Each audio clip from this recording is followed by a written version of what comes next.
Coming to you from deep inside the bowels of a great big empty. Get ready for another episode of The Home Defense Show with Skip Coryell.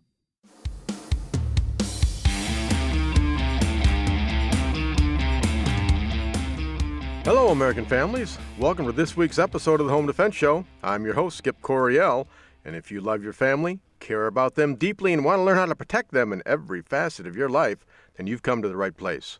We've got a great show for you today, and I know that you're going to love it. What do we have today? Well, first we'll talk about Skip's brain, what's going on in my life, in my brain, and then we'll talk about what's in the news.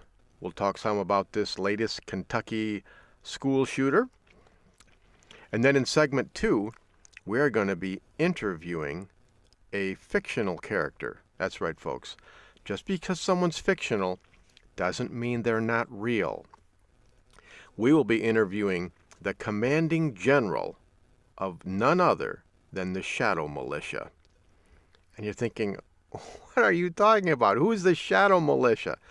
Well, the Shadow Militia, if you haven't read The God Virus, The Shadow Militia, or The Saracen Tide by yours truly, Skip Coryell, then head on out to Amazon.com and check out those novels. Basically, they're post-apocalyptic adventures after a grid-down occurrence. Basically, all the electricity goes off in the entire United States of America, and the chaos and anarchy and violence that ensues.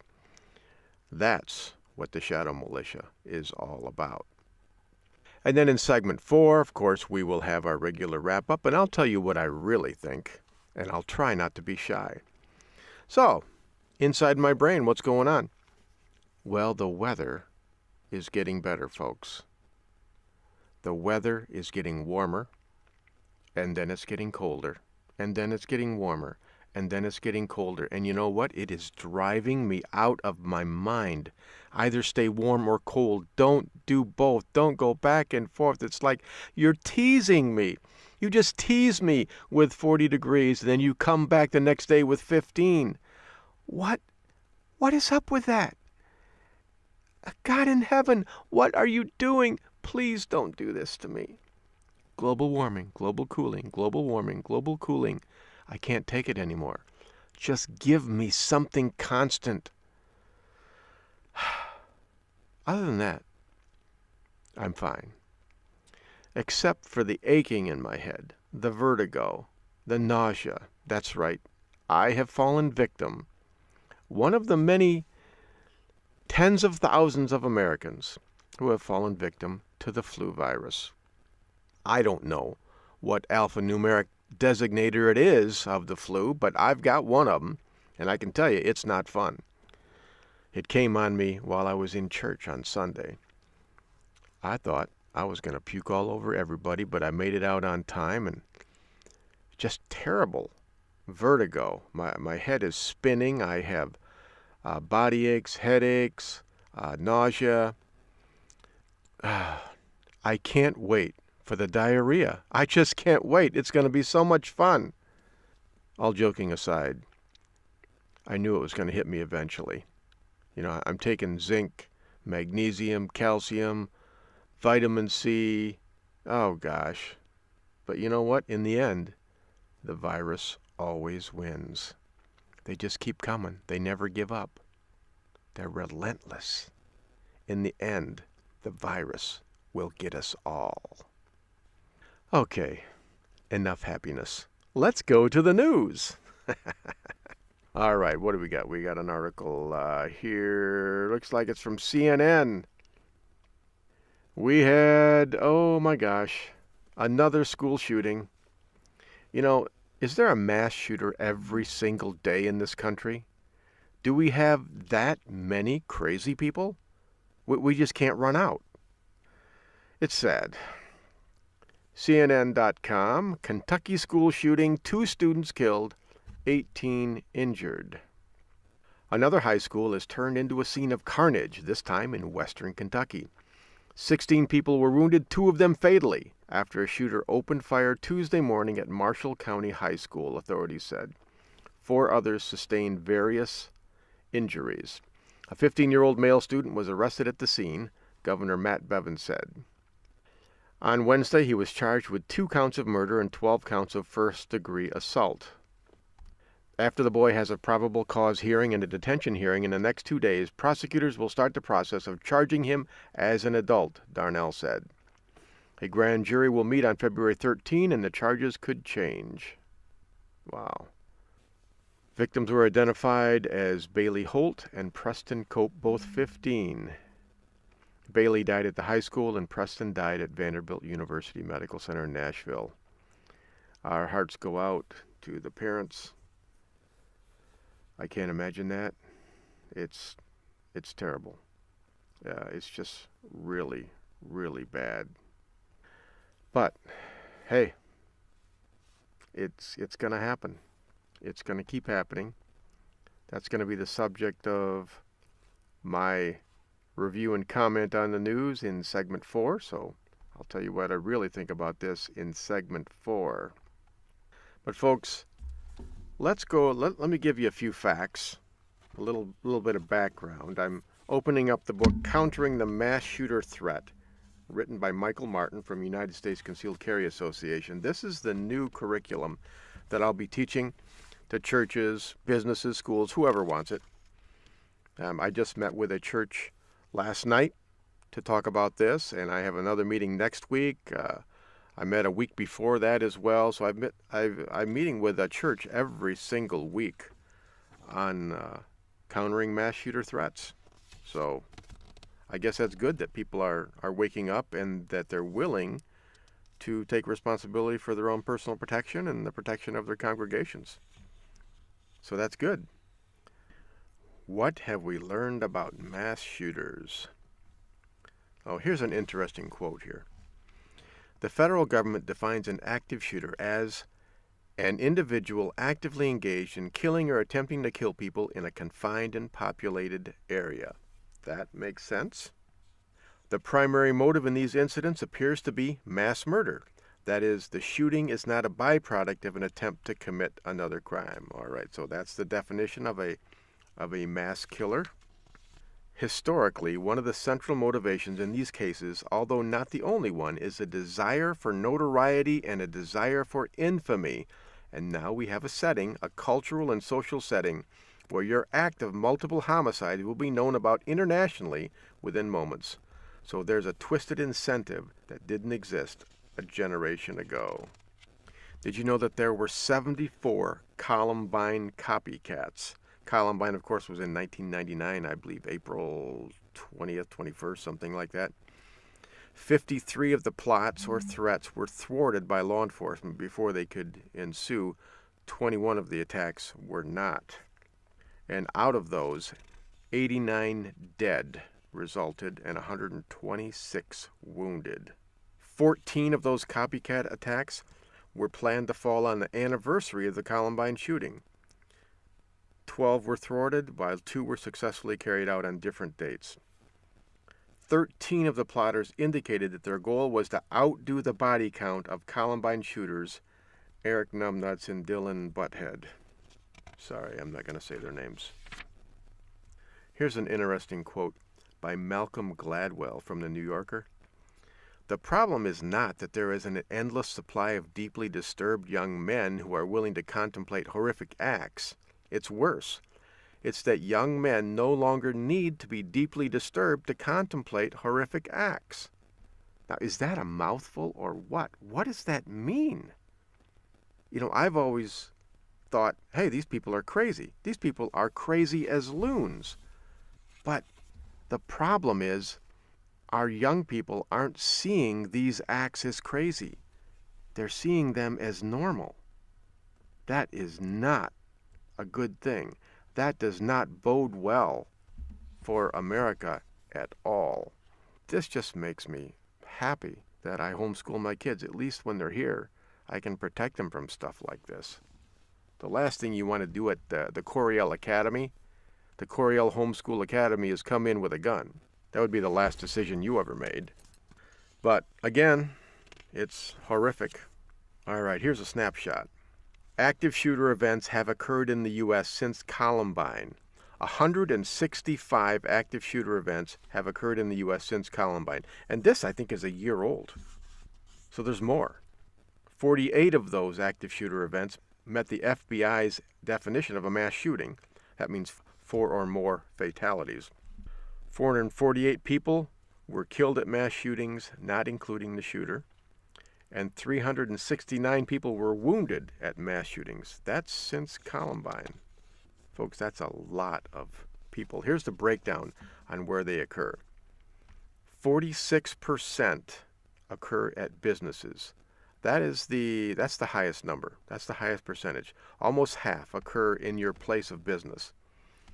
So, hey, be careful how you treat your employees and your fellow coworkers, because, hey, they might come in a few days from now with a gun and start shooting people.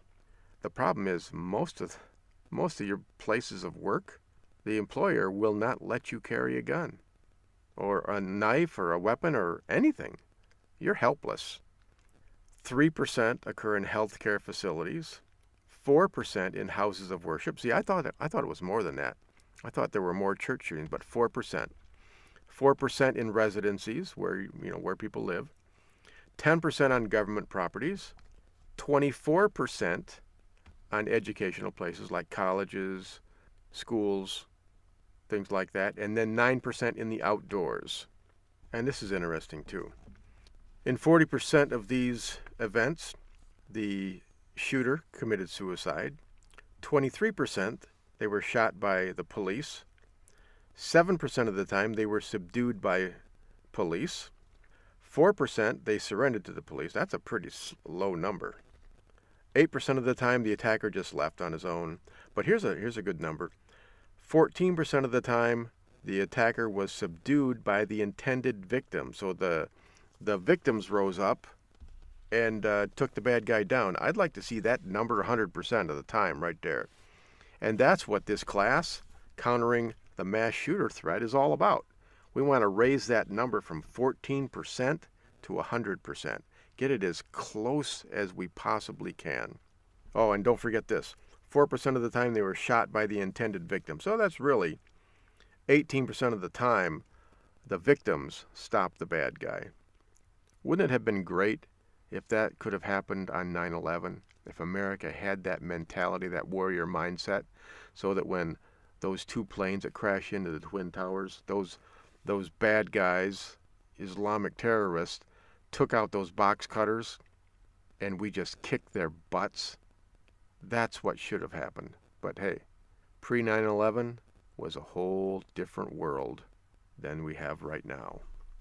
Folks, I will talk more about this in segment 4 when I give you my wrap-up. Now, coming into segment 2, I've got a special treat for you. This is really, really different. I've never done anything like this before, and I need your input. If you guys like what I do in segment 2, I need you to give me some input. Send me an email, text message, phone call, whatever. skipcoriel@hotmail.com. And just tell me, hey, I liked it, I didn't like it. I think you're going to like it. I had a lot of fun doing it. I mean, it's not easy to interview a fictional character. It's just not. Especially one that you created yourself. But we had a good time with it. And I think you might even laugh. So we will see what happens. Okay, folks, when we come back, we will be interviewing General Rodney T. Branch, the commanding general of the Shadow Militia.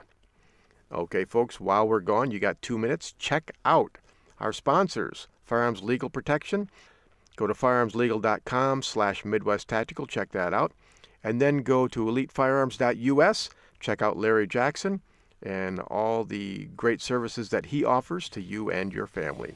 This is Skip Coriel on the Home Defense Show. Don't go anywhere. We will be right back.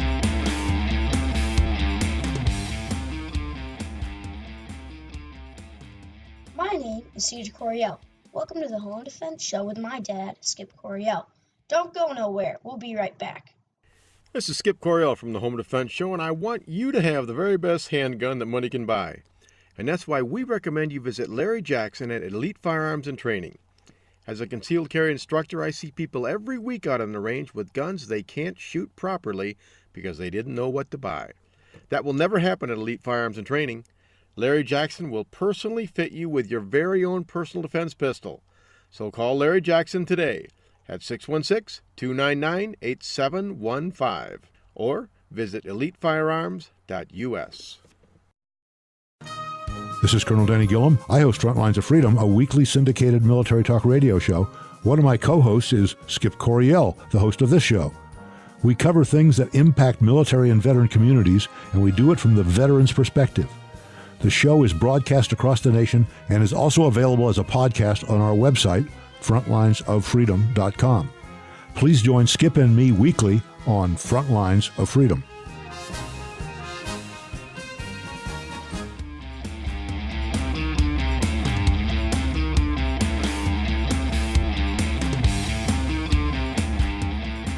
We now take you to the headquarters of General Rodney T. Branch, Commanding General of the Shadow Militia, as he addresses his troops on the eve of a momentous and fierce battle.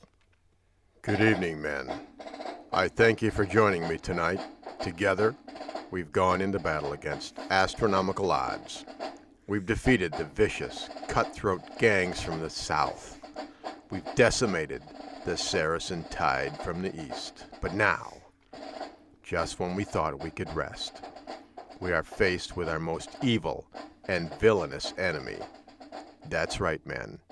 Tomorrow morning at dawn, we launch an all-out frontal attack on Punxsutawney Phil. Now, in order to... Excuse me, General. What is it, soldier? Sir, I don't mean to question you, but isn't Punxsutawney Phil a groundhog? Of course he's a groundhog, but he's the most evil and cunning rodent ever to walk the earth. I have a full psychological profile on him right here. I've studied him inside and out, and I know his every move. But, sir, that's not my point. Why are we trying to kill a groundhog? Colonel McPherson, who is this man? That's Private Branch, sir. Private Branch? Why does he have my last name? Because he's your grandson, sir. Oh, I see. Why wasn't I briefed on that? Never mind. Just put some duct tape over his mouth. Okay, now to answer the private's question. Our spring offensive is set to launch on March 15th. During that time, we need unseasonably warm weather with which to drive the blind man's army back and defeat him once and for all. Sir, that doesn't answer my question. Colonel, if that man says another word, I want him waterboarded. Grandpa, you can't waterboard me. I'm only 11 years old. Don't be so sure of that, Private. I've done worse. Why, I remember a time back in '67 on the Mekong that we... General Branch, this is a family show. You can't tell that story. Oh, yeah. It was a hell of a story, though. Oh, back in those days, we could do so much more. But anyways, okay, back to the plan. Son, because you're my grandson, I'm going to cut you a little slack. I'm not even going to torture and kill you.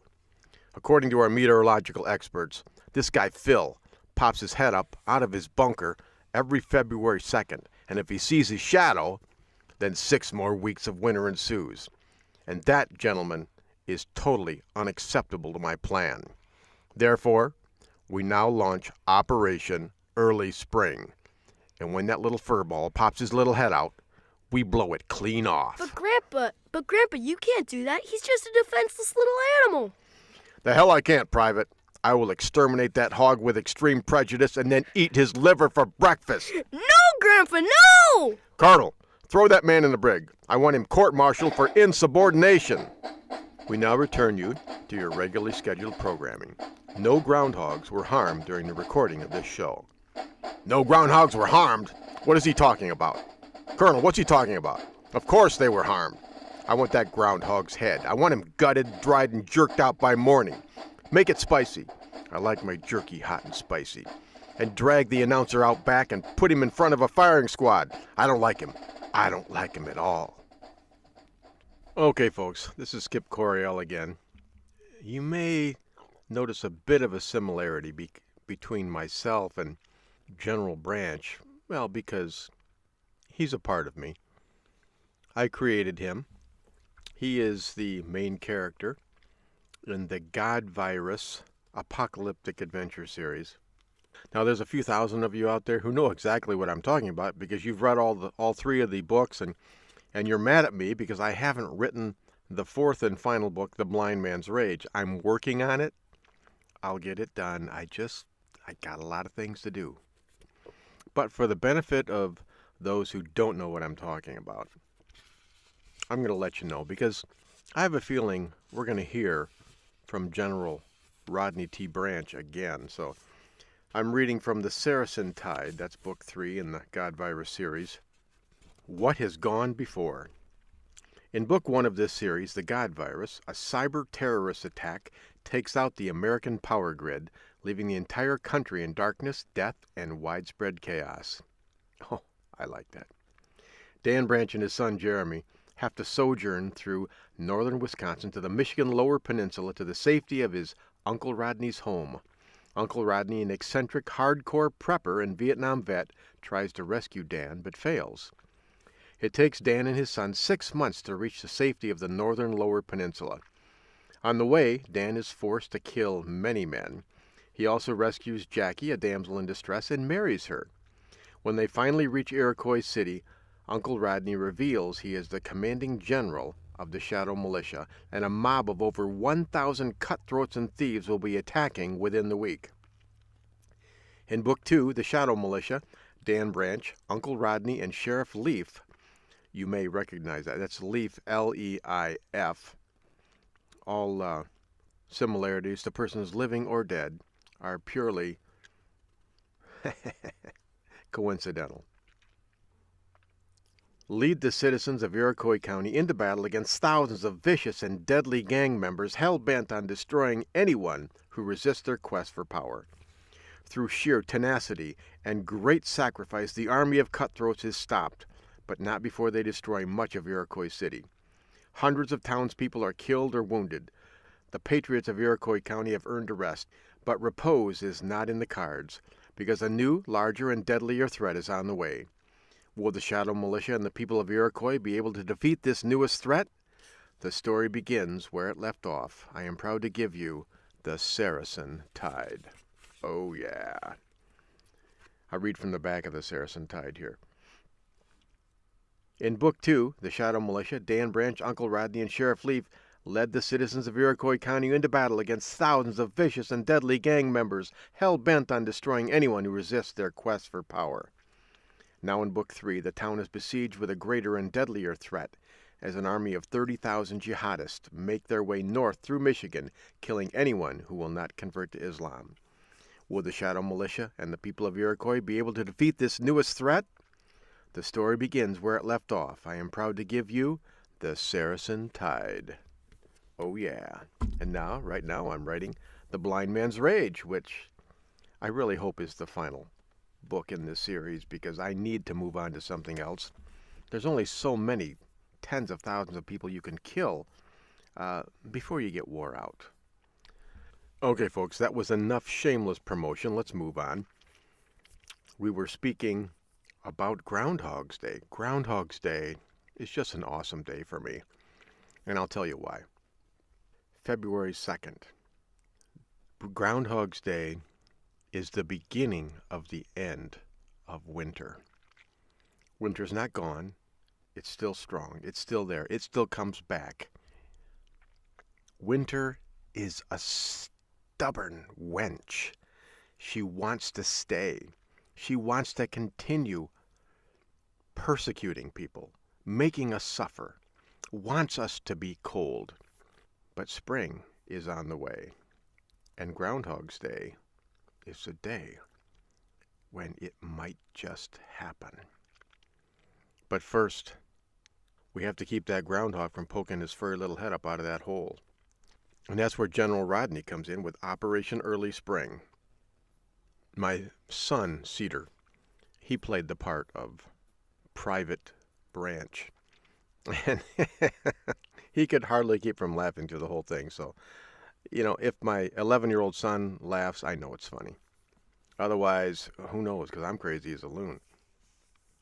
But before we can defeat the groundhog, Punxsutawney Phil, we need to find out a little bit about the groundhog. What is up with groundhogs? What exactly are groundhogs all about? I'm getting this from wildlife-removal.com. Groundhogs are rodents that belong to the largest group of mammals known as Rodentia. It is interesting to note, I think most politicians belong to that group too, but I'm not sure. It is interesting to note that they are the largest members of the squirrel family and are also known as woodchucks. How much wood could a woodchuck chuck if a woodchuck could chuck wood? I really don't know that either. One of their favorite acts is digging holes. Now that I know. They're all over the side of my hill, and they must die. They are either completely black or white in color.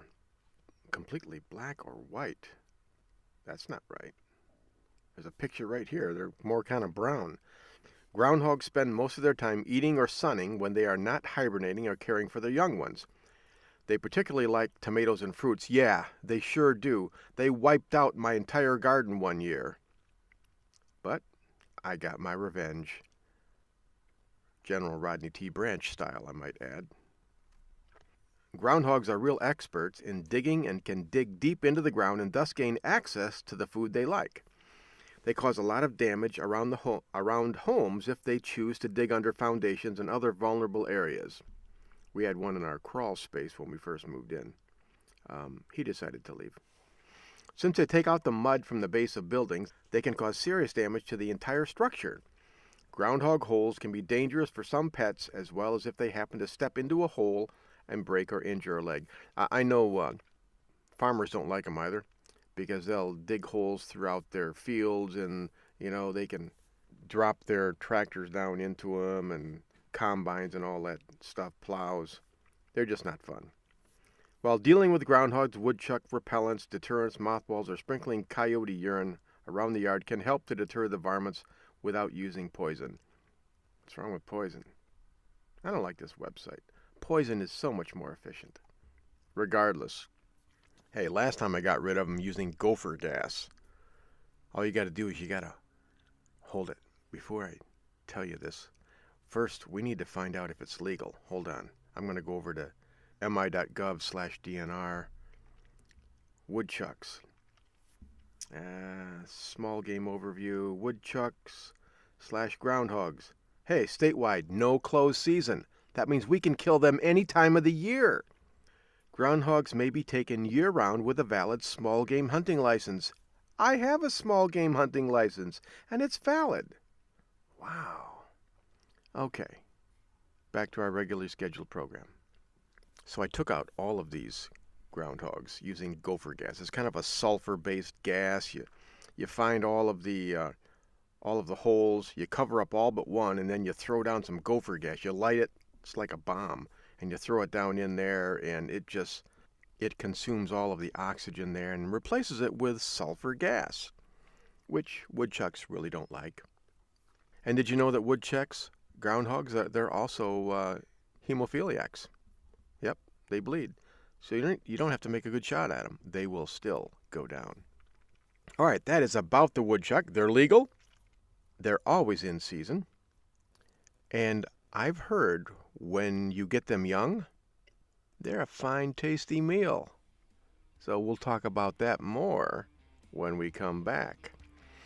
Okay, folks, this is Skip Coryell on the Home Defense Show. We have got more on groundhogs coming up in this next segment. This is Skip Coryell on the Home Defense Show. Don't go anywhere. We will be right back.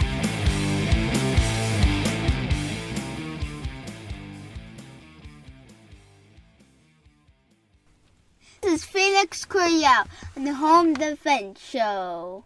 Always use guns safely and wisely. Stay tuned. We'll be right back. Hey folks, I want to tell you about my book, Civilian Combat, the Concealed Carry Book. More and more people across the country are seeing the dangers in society and are deciding to carry concealed to protect themselves and their families.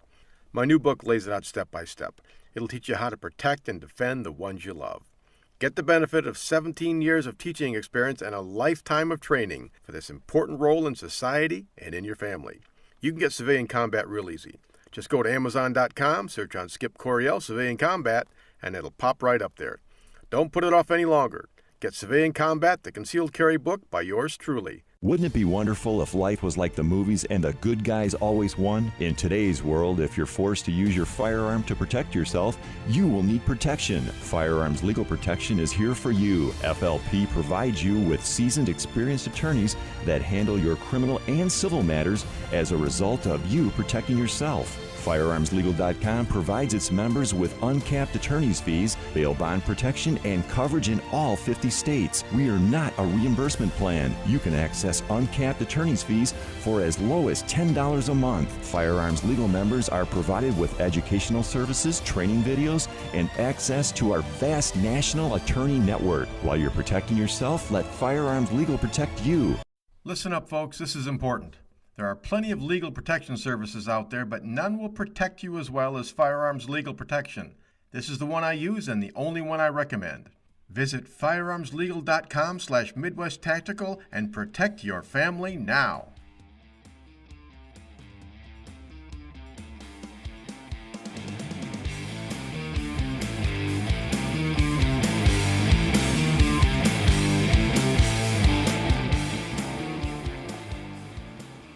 I'm sorry? What was that again?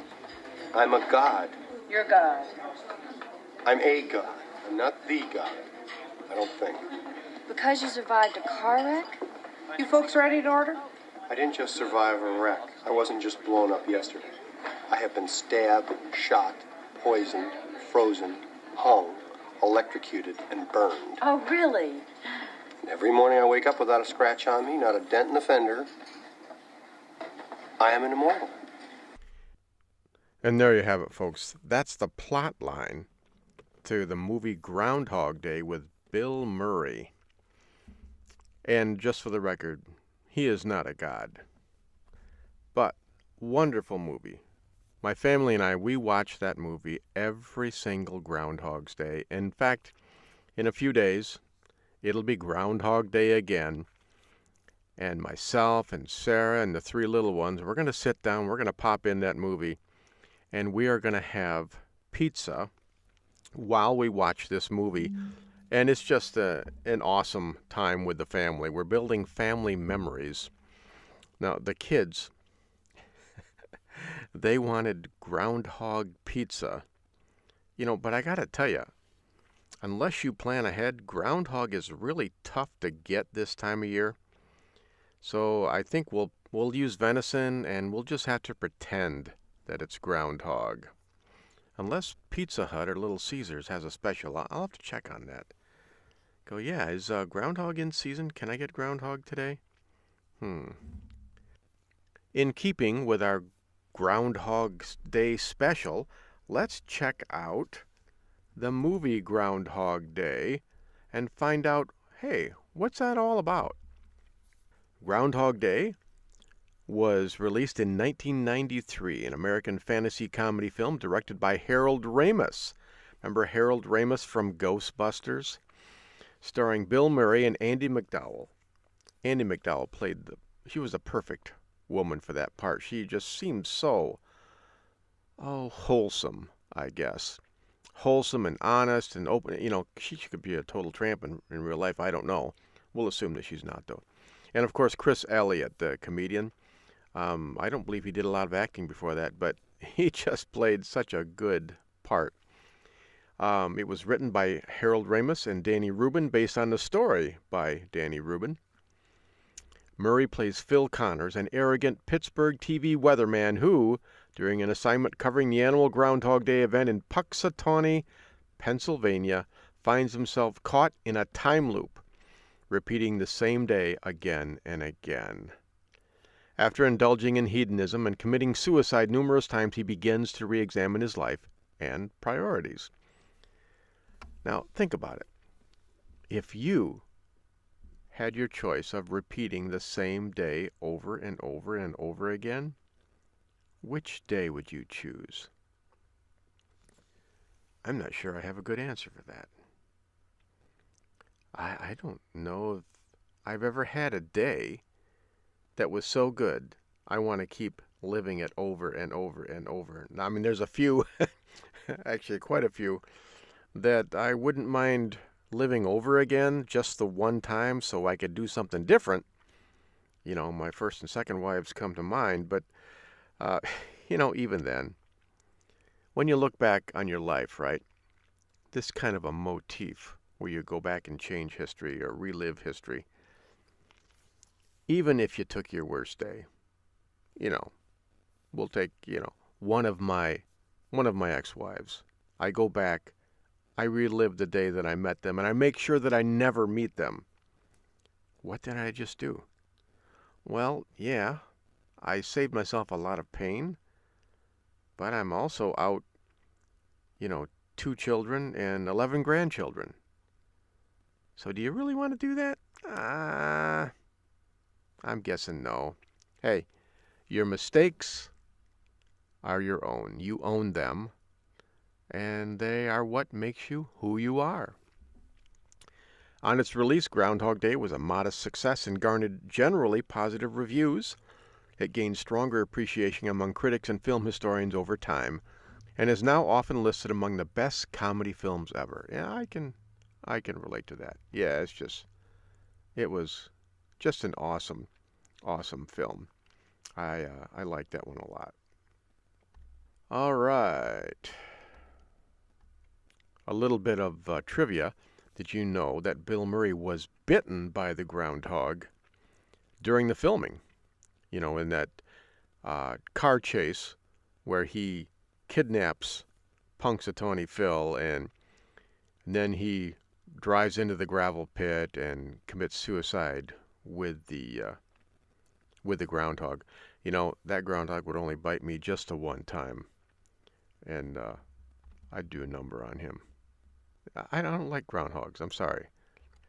Now let's go ahead and check something else out here. I was wondering about what exactly is the history of Groundhog's Day, and so I thought, well, hey, what better place to find out about history than history.com? So I went there. Went to February 2, and you can find this on history.com/thisdayinhistory. Go to February 2nd, and you can read all about the first Groundhog Day here. Here's the history, folks. On this day in 1887, Groundhog Day, featuring a rodent meteorologist, is celebrated for the first time at Gobbler's Knob in Punxsutawney, Pennsylvania. So it started out at Gobbler's Knob. I wasn't sure that was a real place. According to tradition, if a groundhog comes out of its hole on this day and sees its shadow, there will be 6 more weeks of winter weather. No shadow means an early spring. And folks, that's why it's so very important that Phil dies. We have to kill him before he pokes out his head. And that's why I've called in the Shadow Militia. They have the resources, they have the know-how, they have the attitude. They can take out Punxsutawney Phil. All right, but I'm digressing. Groundhog Day has its roots in the ancient Christian tradition of Candlemas. You know, I've never seen groundhogs mentioned in the Bible. Maybe I missed that part. Of Candlemas Day, when clergy would bless and distribute candles needed for winter. The candles represented how long and cold the winter would be. Germans expanded on this concept by selecting an animal, the hedgehog, as a means of predicting weather. I guess they could have picked some other animal, but a hedgehog, I think that's like a European groundhog. Once they came to America, German settlers in Pennsylvania continued the tradition, although they switched from hedgehogs to groundhogs, which were plentiful in the Keystone State. Groundhogs, also called woodchucks, and whose scientific name is Marmota monax. Marmota monax, good alliteration, typically weigh 12 to 15 pounds and live 6 to 8 years. They eat vegetables and fruit. They eat my garden is what they eat. They whistle when they're frightened or looking for a mate. Yeah, I guess we have something in common. I whistle when I'm looking for a mate, too. And can climb trees and swim. They go into hibernation in the late fall.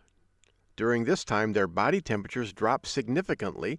Their heartbeats slow from 80 to 5 beats per minute. And they can lose 30% of their body fat. Oh, gosh, if I could do that. 30% of my body fat would be fantastic. But I wouldn't survive the winter underground. In February, male groundhogs emerge from their burrows to look for a mate, not to predict the weather. You know, why is everything sexual? These groundhogs, it's all about sex for them. Disgusting. Before they go underground again, they come out of hibernation for good in March. In 1887, a newspaper editor belonging to a group of groundhog hunters from Punxsutawney, called the Punxsutawney Groundhog Club, declared that Phil, the Punxsutawney groundhog, was America's only true weather forecasting groundhog. The line of groundhogs that have since been known as Phil might be America's most famous groundhogs, but other towns across North America now have their own weather-predicting rodents, from Birmingham Bill to Staten Island Chuck to Shubenacadie Sam in Canada. Forget about Canada. In 1993, the movie Groundhog Day, starring Bill Murray, popularized the usage of Groundhog Day to mean something that is repeated over and over. Today, tens of thousands of people converge on Gobbler's Knob in Punxsutawney each February 2nd to witness Phil's prediction. The Punxsutawney Groundhog Club hosts a 3-day celebration featuring entertainment and activities. And they do have a groundhog dinner, but I don't know if it's actually made out of groundhogs or not. I'd be real disappointed if I paid $10 for a groundhog dinner and there was no groundhog. I'd want my money back. I would be very, very disappointed. Okay. Well, that is about all the time we have for this segment, but I think we've covered quite a bit of ground here. We know what a groundhog is, what he does. We know the history of Groundhog Day, and the movie, and we know why Punxsutawney Phil has to die now. So now it's just a matter of implementing the plan. Okay, we got a 2-minute break here. While we are gone, go ahead and check out our sponsors. Firearms Legal Protection. Go to firearmslegal.com/MidwestTactical and get your family protected and insured, just in case you have to use that firearm as a tool of last resort. And then go to elitefirearms.us and see what Larry Jackson can do for your family. Pick out the right firearm the first time around instead of wasting $600. elitefirearms.us. Okay, when we come back, we're going to be speaking more groundhogese, and I'm going to give you my opinion on that recent Kentucky school shooting. Okay, folks, this is Skip Coryell on the Home Defense Show. Don't go anywhere. We will be right back.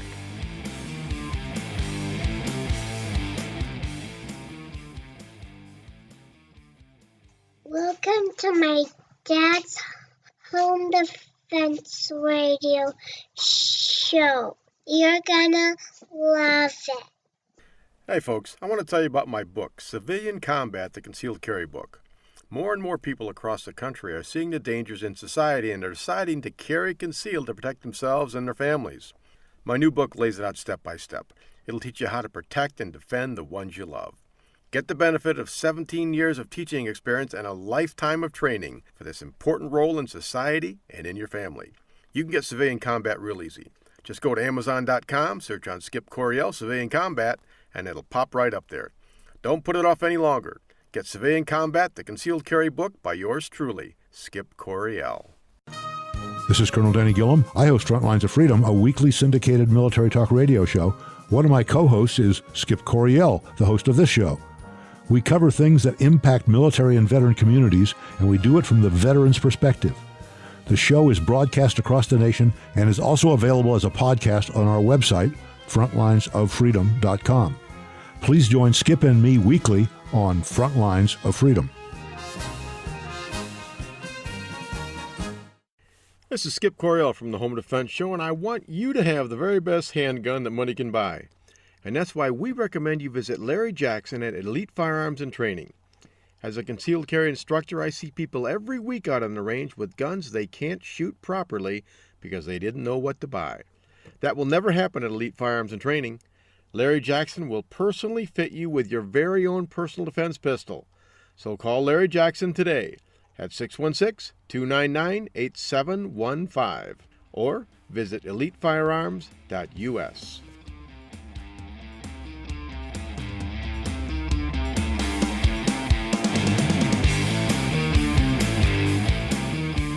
Who else could go for some flapjacks right now?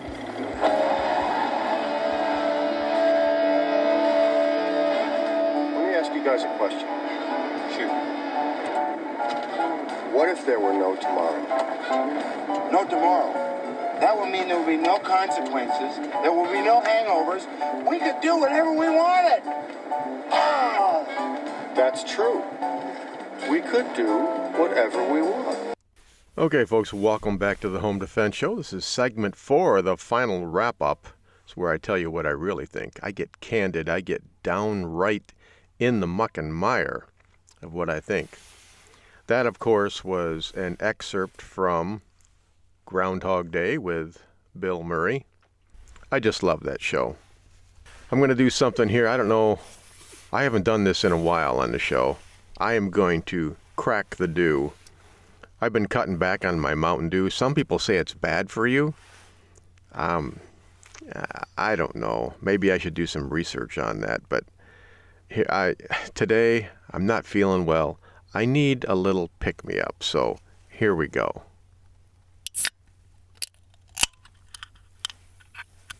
Oh, yeah, I can smell it already. Oh, yeah. Everything a growing boy needs. What exactly is in this stuff? Let me read it. Oh, if I can. Water.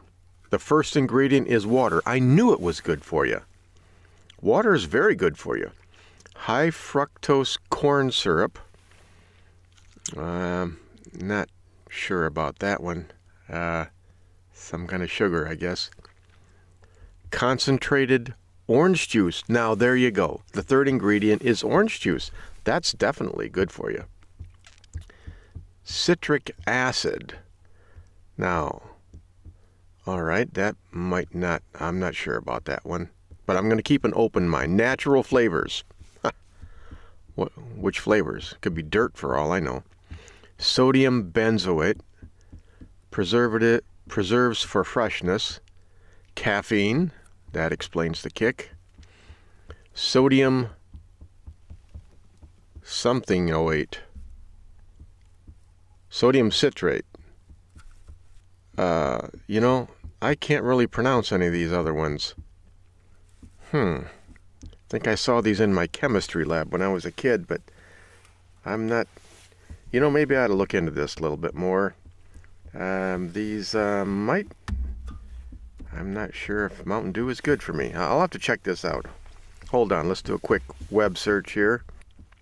As a self-defense instructor, I always want to stay on the cutting edge. I want to give you the information that you need to stay in shape, because staying in shape is important to, protecting yourself and your family. What's this? I'm at davidwolf.com. That's Wolf with an E at the end. 8 reasons Mountain Dew is terrible for you and should never be drank again. That sounds biased. War, disease, hunger, poverty. While these things have plagued the world for hundreds of years, one thing is apparent. No one enjoys them. I agree. They are not addicting like the green sugary liquid that millions consume every single day. That's right. I'm talking about Mountain Dew. The original formula was invented in 1940 by Tennessee beverage bottlers Barney and Allie Hartman. Bill Bridgeforth revised that method in 1958, a year after I was born, and sold the rights to the Tip Corporation of Marion, Virginia. William H.B. Jones of the Tip Corporation further developed the formula, creating the version of Mountain Dew that we all know and love. You got that right. Pepsi-Cola Company purchased the rights to the Green Monster and began mass-producing it in 1964. And boy, that's probably, I was, 7 years old? That's about when I started drinking it. This fuzzy drink is big in the South, especially in the Appalachian region, as shown below. And there's a map. In the Appalachian Mountains, Mountain Dew has a cult-like following. It's no coincidence that Central Appalachia is number one in the nation in toothlessness. That could be just a coincidence, though. This epidemic is known as Mountain Dew mouth. Oh, that's a terrible picture. Mountain Dew is killing people all around the world, but many of us are too blind to see. Don't believe it? Let's look at the stats. Acidic beyond belief. We learned from a very young age to never lick a battery because it has acid in it. Well, here's a fun fact for you. Battery acid has a pH factor of 1. Coke and Pepsi, pH of 2.5, and Mountain Dew's pH of 3. So it's not the worst. It's not as bad as battery acid.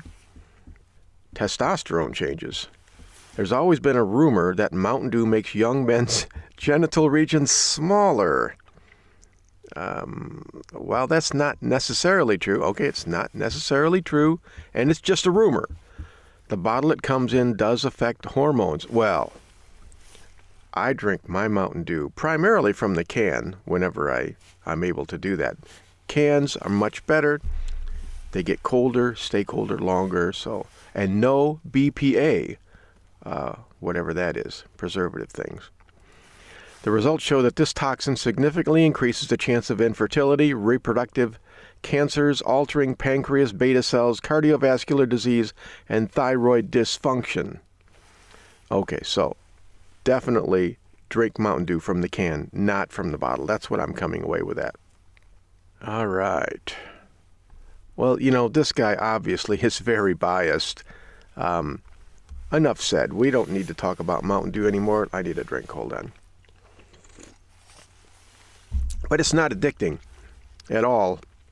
Boy, it sure does taste good. But anyways, one of the things that I wanted to add to the show, all of you know that I am the co-host for the number one military talk show in the country, Frontlines of Freedom.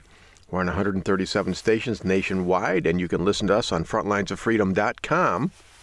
I asked Colonel Denny Gillum, the main host, to go ahead and create a military minute for the Home Defense Show, because I know a lot of you are military veterans. Certainly, most of my audience respects military vets. And so I wanted the Colonel to go ahead and pick out a topic every week that he can talk about that's related to the military. So I'll go ahead and I will play the military minute right now, and then when we come back, I've got more good stuff for you. Go ahead and crack open a Mountain Dew while I'm gone. This is Colonel Denny Gillum, the host of Frontlines of Freedom, a nationally syndicated military talk radio show. The Farmer Veteran Coalition, website farmvetco.org, helps vets learn the farming business. The largest chapter is the Michigan chapter, who hosted the annual convention this past year. Their mission is mobilizing veterans to feed America. There's lots of healing that can take place when herding vets get involved with the aspects of farming. And, herding or not, farming is a field which our nation needs more good workers, so there's lots of job satisfaction. The Farmer Veteran Coalition members sell their food under the Homegrown by Heroes label. A recent soil health workshop for military veterans, active duty personnel, and their families is one example of many services and resources available through the Farmer Veteran Coalition of Michigan. One of their goals is to help agricultural employers know how to actively employ and welcome military veterans and professionals. Angela Solomon, a former Army MP, purchased a squeeze chute with the 2016 Farmer Veteran Fellowship. Solomon and her husband, Steve Funk, a Navy veteran, own S&F Crossroads Ranch in Hastings, Michigan, where they raise belted Galloways and produce beef, chicken, meat, and eggs, honey, canned goods, and hay. Thank you for joining me for A Minute with the Colonel. Okay, Colonel Gillum, thank you very much. We appreciate that military minute from Frontlines of Freedom Radio. Okay, I promised you way back in segment 1 that I was going to tell you what I thought about this latest Kentucky school shooting. So, here's what I think. Well, folks, another week and another mass shooter, this time at a school in Kentucky. There are 2 more dead and another 18 wounded. I won't go into the details of how many rounds he fired, what kind of gun he used, what was his motive, or any of that. I really don't think any of that matters. Of course, the anti-gun far left is crying out for more strict gun laws, but I don't think that'll help either. So what will help? I don't know for sure, but this might be a clue. Let's go back in time to 1955. How many school shootings do you think we had that year? If you answered 0, you are correct. School shootings are a fairly recent phenomenon, the first really publicized one being in 1999 at Columbine High School. I won't mention the killers' names, they don't deserve the notoriety. All they really deserve is to burn in hell forever, and that just might be happening as we speak. Film at 11. Those of us who are older, I'm 60 now, remember a time before school shootings. They just didn't happen. Sure, we had our problems, but for the most part, children were civil to each other, and if we had a disagreement, we either talked it out or settled it on the playground without weapons and carnage. Bullying was taken care of by the teachers or maybe even the students themselves. One thing that always bothers me after these school shootings is the public clamor for answers. And what is the question most asked? Everyone wants to know why. They want to understand the motive and the psyche of the killer. Sure, if we knew, we might be able to deter some future shooting, but then again, maybe not. Because it's not enough to know why people turn into mass murderers, because along with that knowledge, you also have to be willing to act on it, to make some changes, to do the hard things that people don't like. For example, what is different today from 1955? What do we have en masse today that we didn't have in the 50s? Well, we have a lot of screen violence now. Not just television, but iPhones, video games, Facebook, you name it. We teach our kids to kill online, and then we encourage them to do more of it so that us adults can have more free time while the electronic devices babysit our kids. Another important question is the opposite of the one above. What did we have en masse in 1955 that we don't have today? The answer is a virtuous and moral society. People today are more selfish than ever before. They are less caring and giving. If you ask many people today about right and wrong, they don't even want to talk about it. There is no right. There is no wrong. There's only what makes you feel good and only what works for you as an individual. I can remember when I was a kid back in 1965 or so. Every week, we'd go to the library and check out a big box of books. We'd read stories en masse like the Hardy Boys, Nancy Drew Mysteries, and the Happy Hollisters. I went to Boy Scouts every week where we pledged allegiance to the flag and prayed to God. That's right. Now I'm saying the G word. I know we're not supposed to use his name in public discourse anymore, but I tell you folks, flat out, that the world was a better place to live in when all of us believed in and answered to God Almighty. God was the boss because he made us from the dirt of the earth, and God made the rules for us to live by, and we followed them. When we didn't follow them, we got in trouble and learned our lesson. And let's be honest here, folks. The rules God gave us came from a book called the Bible. And all those rules were good for us because they kept us from hurting ourselves and each other. Silly things like don't lie to each other, don't kill each other, don't envy or covet or slander, don't sleep with your neighbor's wife, don't steal your neighbor's car. Folks, this is not rocket science. Humans are fallible, and we have a natural inclination to do selfish things. Sure, we have a choice and we are capable of doing good. That happens all the time. But so does evil. I think this is the bottom line. When people grow up thinking that the world owes them happiness, but then they end up sad and depressed, well, they get confused. And then when no one can answer their questions, they get really angry. And they want to make someone pay for it. They lose hope and fall into despair and anger and rage. And that's why people shoot other people. There are no boundaries. There are no limits. There is no right, there is no wrong. It's kind of like that scene in Groundhog Day where Bill Murray says, "Let me ask you guys a question. What if there were no tomorrow?" The drunk man in the car beside him replied, "No tomorrow? That would mean there'd be no consequences. There would be no hangovers. We could do whatever we wanted." And from that premise of no tomorrow, the drunk would be right. If tomorrow doesn't exist, then we should just live for today. Isn't that what the hippie culture espoused in the 60s? If it feels good, do it. But there are two problems with that. First, if everyone does whatever they want, then there are no laws to keep bad people from hurting good people. Second, there is a tomorrow. It's called eternity, and your spirit will definitely outlive your body. When society believes there is no tomorrow, then its people live with wild abandon and have little respect for human life. After all, if you only have one life to live and then darkness, then why not go for all the personal pleasure you can get? And if life disappoints you, there's no higher power, no accountability, no one to correct or punish you, so just go out and shoot a dozen people for your own personal revenge. So, you ask me again, what's the answer? I'm going to tell you, but most people won't like it. Here it is. Are you ready? If my people, who are called by my name, will humble themselves and pray and seek my face and turn from their wicked ways, then I will hear from heaven, and I will forgive their sin and will heal their land. That comes from the Holy Bible, the Word of God. When people live like there's no tomorrow, then tomorrow can become a very dark and angry place. And that's my comment. Well, folks, I have outstayed my welcome. I ran late today. I apologize for that. Preachers will do that from time to time. Not that I'm a preacher, but I did preach a little bit today. Hope that doesn't scare you away from next week. Next week on the show, what do we got? I think I want to talk about pandemic, flu virus. I mean, there's all these people dying all over the country because of this flu epidemic that's going on. I mean, it happens every year, but this year seems to be different. So I'm going to try and get a medical doctor on to go ahead and talk about that, what you can do to protect your family against, well, the flu, because it's really big right now.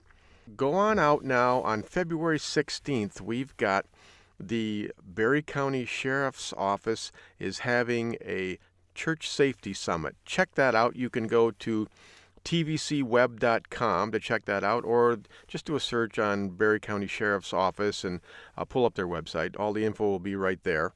Also, go to mwtac.com, Michael Whiskey Tango Alpha Charlie.com, and check out the new active shooter classes, Encountering the Mass Shooter Threat. I'm signing up people for that right now, and that's going really well. And, of course, go to Amazon.com, do a search on Skip Coryell, Civilian Combat, and get my wonderful book on personal defense. Get ready for Groundhog's Day. It is coming, and it's going to be fun, and it is the beginning of the death of winter. And that makes me so very happy. Oh, gosh, let me drink some Mountain Dew. Oh, how can that be bad for you? Okay, folks, that about wraps it up for this week's episode of the Home Defense Show. Until next week, remember your purpose in life is to find something greater than yourself and serve it. Always remember, God, family, country, in that order. It's important how you live, but it's equally important how you die. Your family and the ones you love need your protection, so train, always train, stay alert, stay alive. Until next week on the Home Defense Show, this is your host, Skip Coryell. God bless you, God bless your family, and God bless America.